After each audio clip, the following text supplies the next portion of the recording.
Hello everyone and welcome to Path to the Playoff, presented by Academy Sports and Outdoors. My name is Brandon Adams. This is Mike Johnson, the former Alabama All-American, and for the next few minutes, we're going to take a look at the rankings just coming out from the College Football Playoff Selection Committee as a new top 25 was introduced. Not a lot of change at the top, but some changes to debate here over the course of our time together, and we'll get with that right now. Mike, what do you say we take a look at some of these rankings? I'm all about it. We haven't seen much change in the top five, but a lot of stuff going on behind those teams.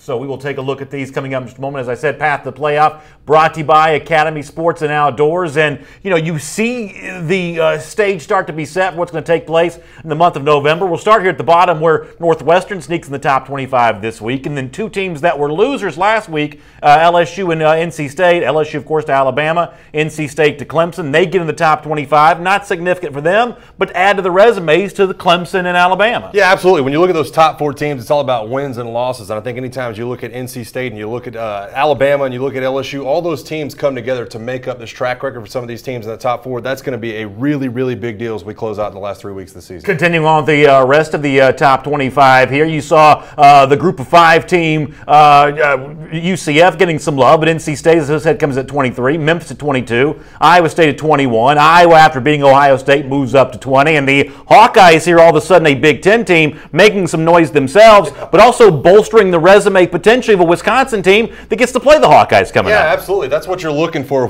you're Wisconsin. You're excited about what's going on for the rest of your schedule.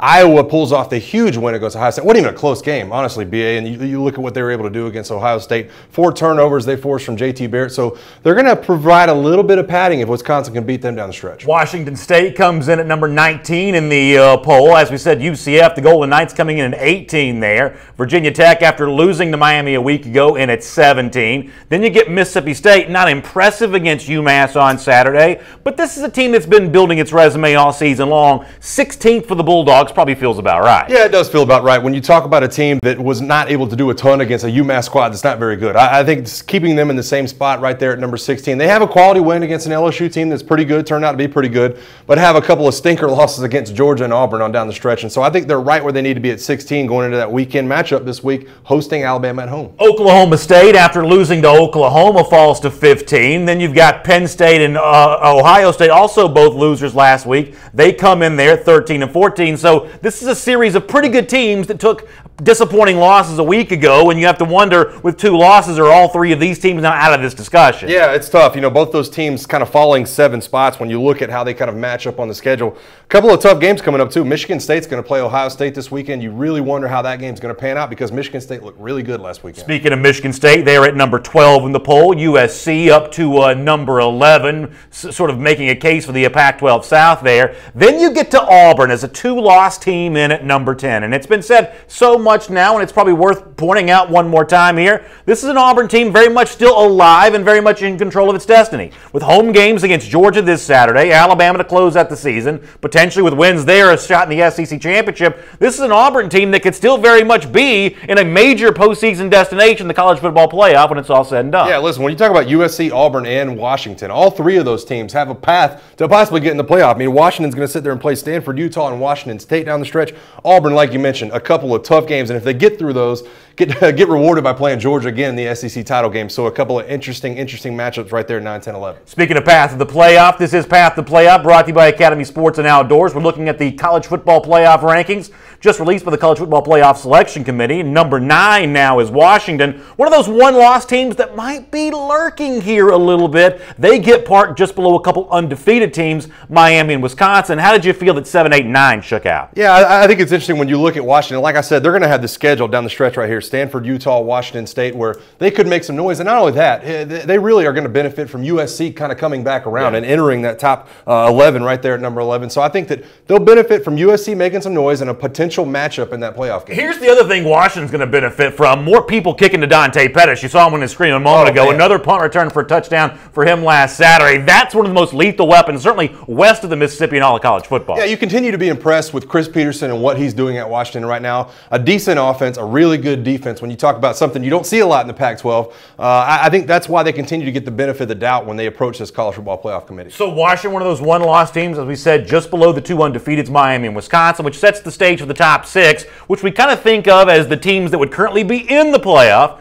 and the two teams knocking on the door. Exactly who is that for week 2? Well, the College Football Playoff Selection Committee meeting in Grapevine, Texas here today. Just released this a moment ago, hot off the presses. We'll give you a look at this. Two teams that play this Saturday, Oklahoma and Texas, come in at 5 and 6, and then no changes with your top 4, Clemson, Notre Dame, and then the two undefeated SEC teams, Alabama and Georgia. Your first reaction to what you saw there from the top 6? Well, I'm not shocked that the top 4 is unchanged, and my first reaction when I saw the top 6, man, what a matchup that's going to be. When you match up TCU against Oklahoma, it's going to be hard pressed for the College Football Playoff Committee to keep the winner of whatever that is away from the College Football Playoff. You're going to look at Clemson, you're going to look at Notre Dame sitting there with 1 loss in the 3 and 4 hole, but somebody's going to have a really good win on their record from the Big 12 after this weekend when you match up the number 5 and 6 teams. Yeah, I think that's exactly right, and that's going to be a great game to look at this Saturday. In fact, before we're done here, we'll take a look at more of those games that come up this weekend as a way of setting the stage for what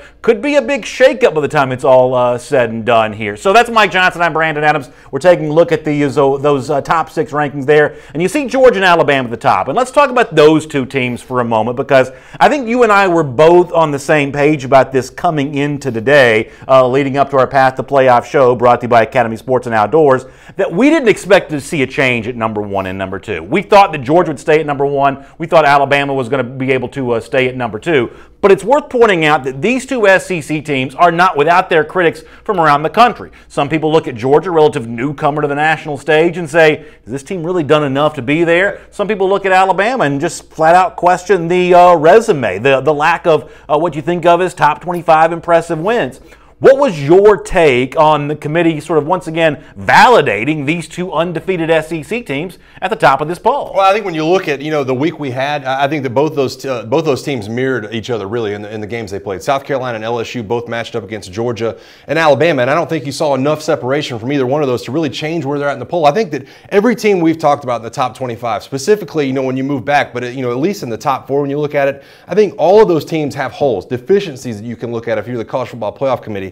That maybe they're not as good in certain instances. So I think when you start to match up these teams, that's when it becomes a big deal. And I think the College Football Playoff Committee does a good job of understanding that these matchups are going to play out down the stretch. A lot of these teams are going to have to play each other, including Auburn playing Georgia and Alabama in the weeks ahead. To that point, in the comment section, Jim Brazil says Auburn's going to beat Georgia, going to beat Alabama as well, and that very, very well may happen. We'll talk more about Auburn coming up in just a moment, but it also presents an opportunity for a Georgia team to once again prove itself. This Saturday against the Tigers, for Alabama at the end of the season, it is the presence of that Auburn game for both of these teams that does give these SEC schools a chance to kind of keep pace with the national conversation, because they're both going to have major proving grounds here before it's all said and done. And I think this is kind of Georgia's last opportunity to prove themselves. When you look at Kentucky and Georgia Tech on down the stretch, and then look at Alabama with a top 25 matchup against number 16 Mississippi State, and then they're going to get Auburn at Auburn 3 weeks from now. So they're both going to have opportunities to play some big games. Bama has a couple of top 25 matchups. Looking ahead to what could be a big matchup in Atlanta on December 2nd. William Crow, an Alabama fan in the comment section, says, I'm glad Georgia cleaned out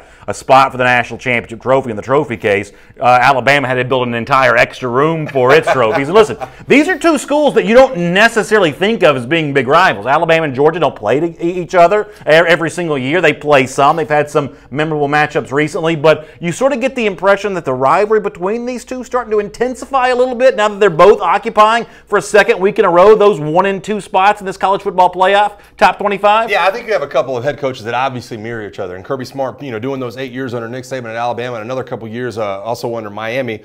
Those two teams are built very similar. They're built very similar to the way they've built their program so far, and I think that's why it's special to see both these teams kind of emerge at the top. I think it's also interesting. Listen, if Auburn had not lost to LSU in that second half game they played a couple of weeks ago, we might be looking at 3 teams sitting right there at the top of this 25. And I think the way all those programs have been constructed really encompasses what you're trying to get in those top 4 teams. Garrett Dougal says, okay, there are 2 one-loss teams sort of ahead of undefeated teams. We'll actually talk about that coming up in just a moment. Let me remind you, though, as we take your questions and comments here, that's Mike Johnson. My name's Brandon Adams. This is Path to the Playoff, presented by Academy Sports and Outdoors, as we take a look at the College Football Playoff Top 25, just released a moment ago from the Selection Committee in Grapevine, Texas. And as we kind of continue to sort of make our move in our discussion through what we've seen from the committee thus far today, I thought one of the big stories actually takes place outside of the top 6. It's 2 teams that we thought had a chance to be in that top 6 this week, but because of losses last week, not going to be able to be there. I'm talking about the 2 Big Ten teams teams. Ohio State that drops down to number 13 this week.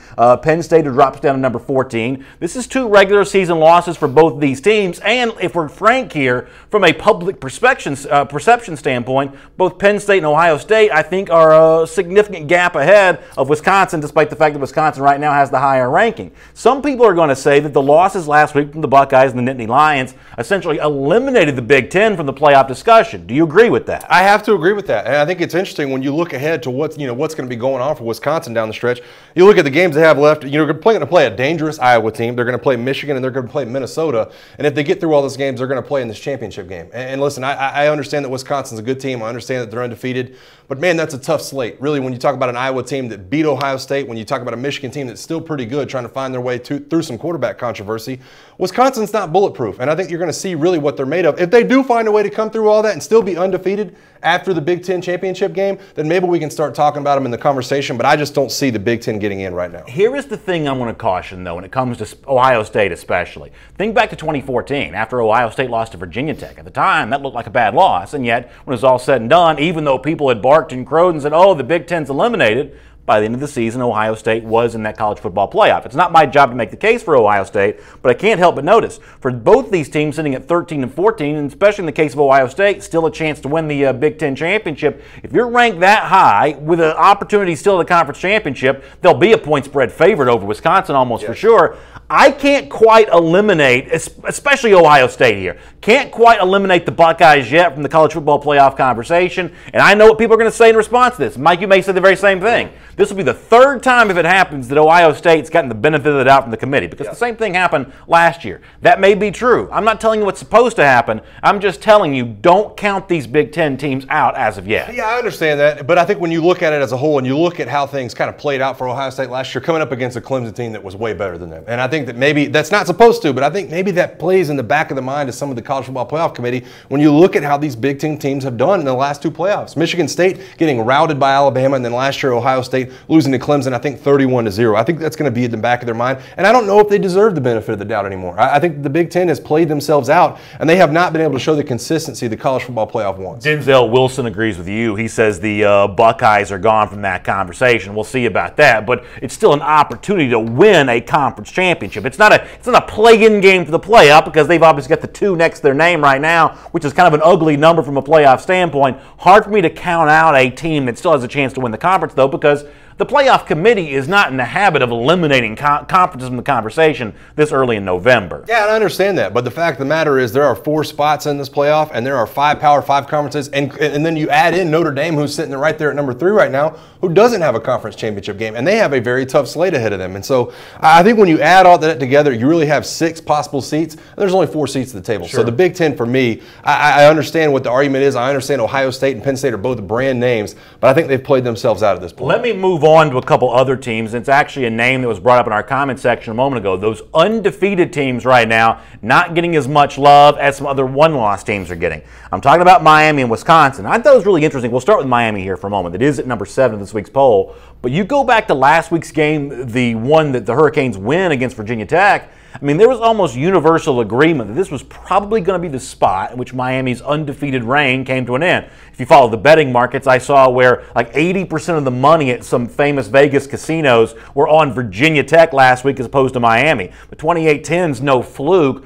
Was that a validation for Miami? And is Miami moving up to 7 warranted? And do you have a problem with them being ranked below some teams that actually have a loss next to their name, which Miami currently doesn't? Well, like I said, I go back to that College Football Playoff Committee. There are some smart people on that committee, and they know that TCU and Oklahoma are matching up this weekend. They know it's going to play itself out. So I don't have a problem with Miami, where Miami's sitting this weekend, because they also know Miami's facing off against the number 3 team in the country this weekend. So for Miami fans, because we've heard from a lot of them, if you really want to be in that top 4, then put up or shut up this weekend against Notre Dame and work your way into the top 4. I think that's the only way you can do it right now if you're Miami and are approaching this game. I like the way Kevin Blackman says in the comment section, Miami has too many, he calls them barely wins. And it feels like you've had a lot of that with Miami. Yes. So, yeah, listen, maybe you have to have them at 7 right now based on the fact they are undefeated and you can't take anything away from that Virginia Tech win. That was a pretty good win for the Hurricanes. But if I'm having to make my own list, if I'm doing, and many of you do the same thing every week, you're thinking about who would be in for you, who your top 4 would be, or your top 6, however you want to kind of classify it. I don't have Miami there for me. I think that being undefeated is one of the most overrated ideas in college football because you can schedule your way to an undefeated mark, but it takes good teams. Wisconsin. Yeah, exactly. But it takes good teams to beat a lot of good teams, right. And I don't know that Miami's done enough of that yet. As you mentioned, you have Notre Dame this Saturday, but I think that the Miami resume, as the commenter mentioned a moment ago, something about that resume does leave you lacking a little bit. Well, listen, like I said, they're smart enough to know on this college football playoff committee that you're going to have some of these matchups on down the stretch where they're going to be able to play their way in. They're going to have Notre Dame this weekend, and if they continue to roll and somehow beat Notre Dame, they're still going to get an opportunity to probably play Clemson in an ACC title game. And so I don't think you're going to be left out in the cold if you're Miami with an undefeated record. I think if you beat those 2 teams, you find your way in. Right now, the topic of conversation is where do they sit now, and I don't think they've played enough good teams for me to include them in my top 6. Christopher Ball agrees. He says Miami's going to lose Notre Dame on Saturday. As far as Wisconsin at number 8, the other one of those undefeated teams that was shown some love this week, but still kind of behind some of those one-loss teams.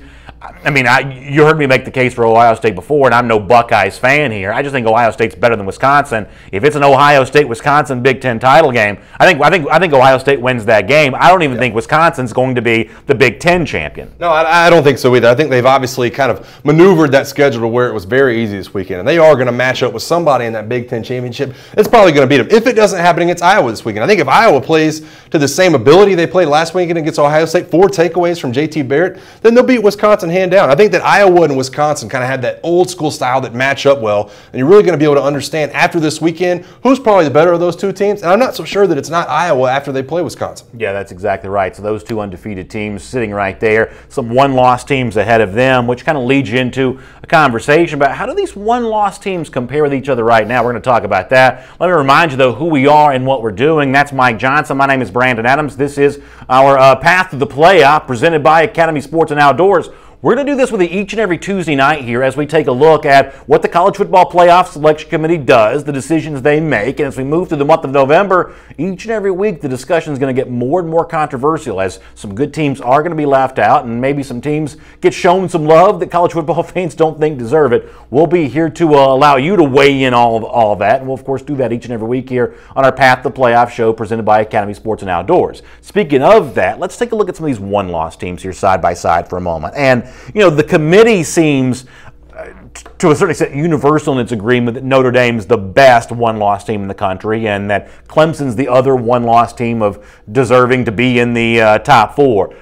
Do you agree with that, though? When you look at these one-loss teams together, do you see a clear separation between Notre Dame, then Clemson, and then everybody else? Well, I think when you match up Notre Dame against Clemson, the one thing you have to look at are the losses. I think that Notre Dame has the best loss, and I'm not so sure Clemson doesn't have the worst one. When you talk about going on the road and losing to Syracuse, I kind of factor in the Kelly Bryant injury. I know that we're probably not supposed to, but I factor that in when I kind of grade Clemson. They didn't have their quarterback for a lot of that game. They were on the road on a Friday night in a hostile environment, and they lost. So I think when you really kind of match that up against Notre Dame, it probably doesn't look as good to them. But I think when you match up Washington right behind that with the loss 13-7 against Arizona State, that one doesn't really look good either. I think that if you're either Oklahoma or TCU, by the way, one of them will have a second loss this weekend, but when you match those up next to each other, they look really good on the road losing at Iowa State, a team that's still ranked in the top 25. So you talk about Notre Dame having the best loss in the country. They probably do. A home game to Georgia, very, very close. A game that I attended. I saw 2 really good defenses play that day. Georgia's happened to emerge victorious. But the case for Notre Dame for me is more than just a good loss. The case for Notre Dame for me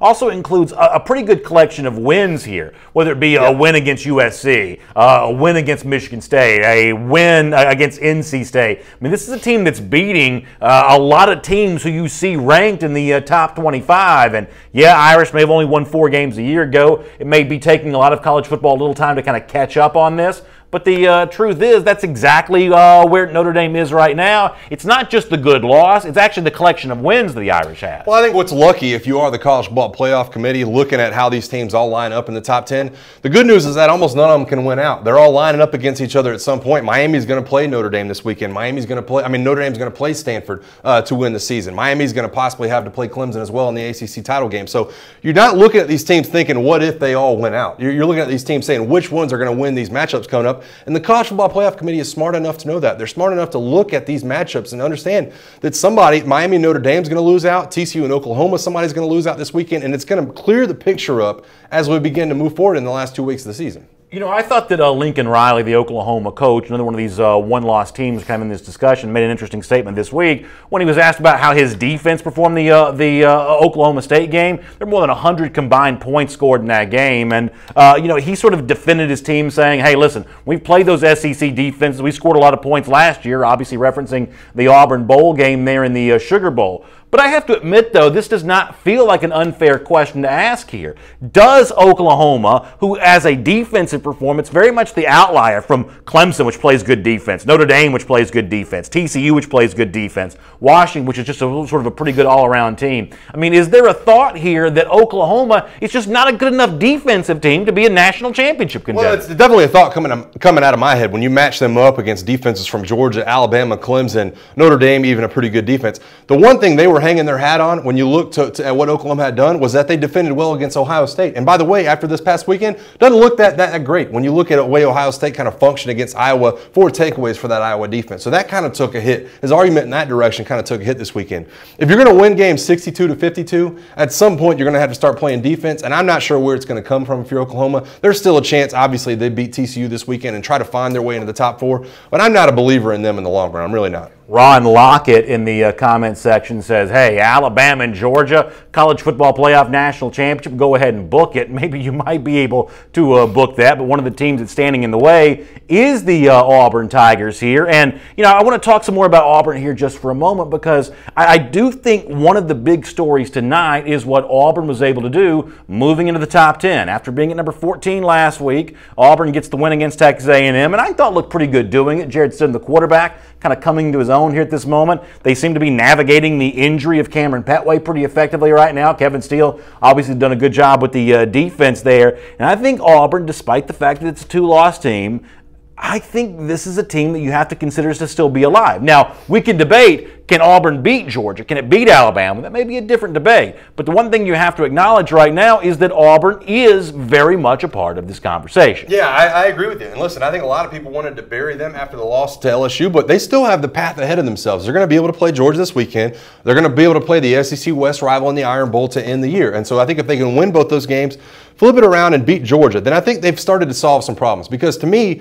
it's been the fact that Gus Malzahn sometimes can't get out of the way of his own self, of his own offense. And so if they can solve those problems, if they can start to find the right 5 on the offensive line, they've had a lot of injuries up there, nicks and dings. If they can find the right guys, because that was a problem against Clemson and LSU, then they can make some noise. They have the ability to score on Alabama's defense and on Georgia's defense. And I think that's what makes them so intriguing when you sit them there at number 10 and understand this is going to be a big matchup for the next few weeks. Carolyn Doring McNair says, if. Listen, I'll grant you that. There's a good number of ifs when it comes to Auburn and its scenario here. I'm not telling you that it's likely to happen. Auburn, you know, depending on how the Georgia thing shakes out, it's not going to be a point spread favorite in really any of these games that it needs to get to the college football playoff. But the ifs and buts scenario available to Auburn right now is one that LSU is jealous of. It's one that Mississippi State's jealous of. It's one that certainly a Florida State, other teams around the South are jealous of. Auburn may not have the clearest path to the playoff, but they're at least on the road, which is, if you're Gus Malzahn, is all you can ask for here. Yeah, let's talk about those teams with 2 losses. I don't think USC so much has a path to playoff. Michigan State wishes they had that path to the playoff. So when you line Auburn up, and you look at all these top 10 teams, really, none of these guys have a clear path to the playoff. So you're going to be filled with ifs.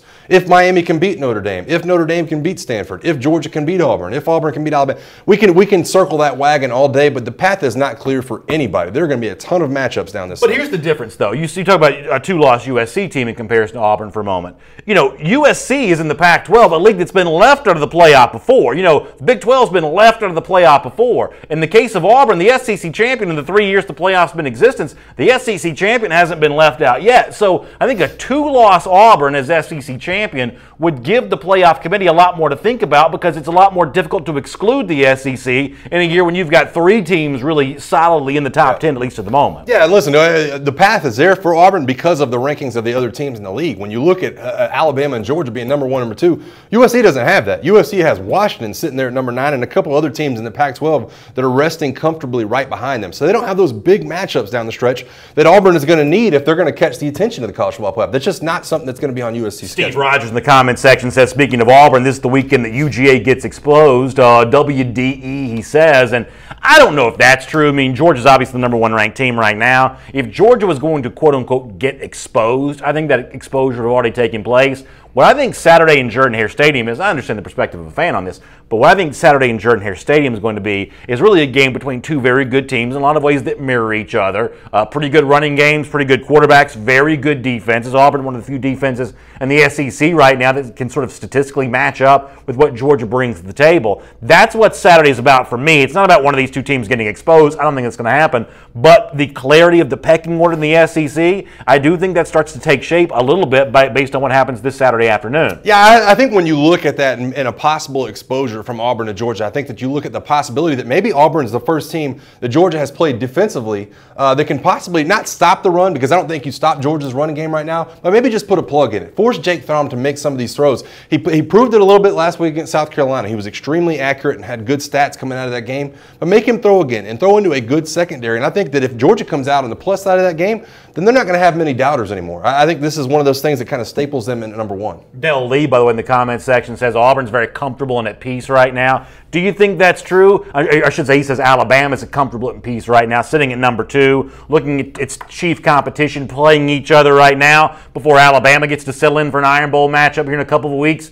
I mean, how much do you think Alabama, and you can see the spot where Alabama is at number 2 in the poll, but how much do you think Alabama does like its position right now? Not having to worry about the slings and arrows of being number 1, seeing the two SEC teams play this Saturday. I mean, Alabama's going to be tested maybe someone against Mississippi State this weekend. How much of the Crimson Tide liking this situation right now? I don't know that they like it. Obviously, if you're Alabama, you're liking sitting back and watching Georgia and Auburn face off this week. I think that gives you some extremely good film when you talk about being in the shoes of Gus Malzahn and Kirby Smart and being able to see how those teams match up against each other. Because, listen, 2 weeks from now, when Alabama faces off against Auburn, and then possibly 3 weeks from now when Alabama plays Georgia, that's going to be some great film to look back on. But I think when you look at Alabama, and you look at the roster, and look at the 3 incredible linebackers they lost last year, and then the 4 that are out now from this season that are injured and on that injured reserve, I don't know how you feel comfortable. I think they've got to spend the next couple of weeks developing people at that linebacker position if they're going to play to that Alabama standard of defense. Let me go back to Auburn here for a moment, because Jeffrey Moore in the comments section says Auburn held Clemson to 14 points for 4 quarters. And if you want to start talking about good losses, you mentioned that subject a moment ago, Auburn at Clemson, despite the 11 sacks given up on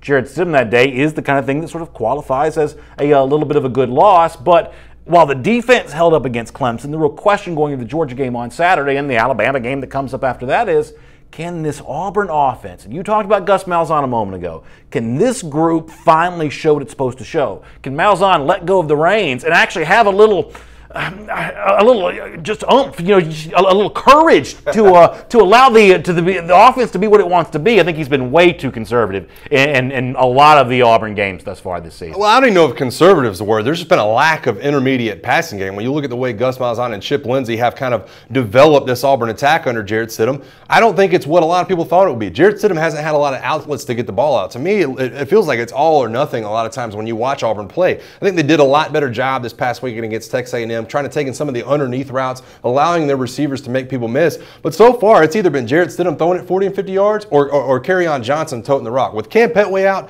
Kerryon Johnson has all the load on his shoulders, so Jarrett Stidham has to take a little bit off of him with a little bit of an intermediate passing game, and hopefully that pans out this weekend. If you are just joining us, let me give you an idea of what you're watching right now. My name is Brandon Adams. This is Mike Johnson. We are doing Path to the Playoff here on the SEC Country Facebook page, presented by Academy Sports and Outdoors.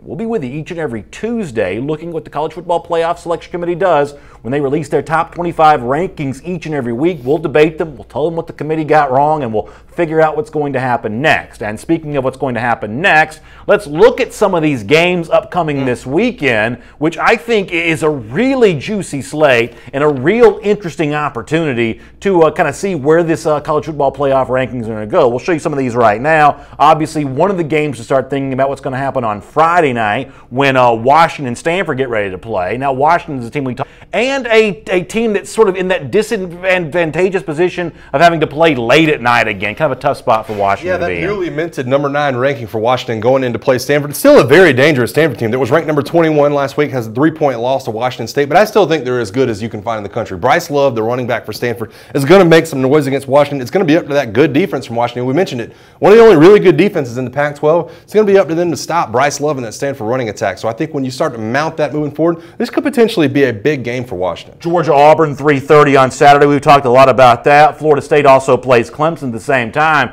A lot at stake here for Clemson. Florida State's obviously having a disappointing season. It probably hurts the resume for Clemson a little bit, but an Atlantic Division championship can be clinched for the Tigers by beating Florida State on Saturday. So from that standpoint, still something on the line for the Tigers here. Yeah, there's definitely something on the line. This is the final conference game for Clemson on the slate. They're going to play Citadel the week after that and then close against their arch rival South Carolina at South Carolina to end the year. So I think it's a big deal when you look at this Florida State team coming in still with a ton of good athletes. I'm not saying this is a slam dunk against Clemson. Anytime you play your rival game, a team with so much talent on it for Florida State, there's always the chance that they pull the upset against Clemson. But I don't see it. Florida State seems like a team that's really focused on ULM, that December 2nd date that they just rescheduled for the end of the year. They're trying to fight to get to a bowl game. Clemson should have the upper hand easily in that game. Alabama, Mississippi State is at 7 p.m. That's the kind of game where you expect the Tide to kind of roll in that one there, no pun intended? Yeah, I don't know that I completely expect it. I think that you're seeing exactly what I kind of figured. I think they're a 15-point favorite when you talk about that game against Mississippi State.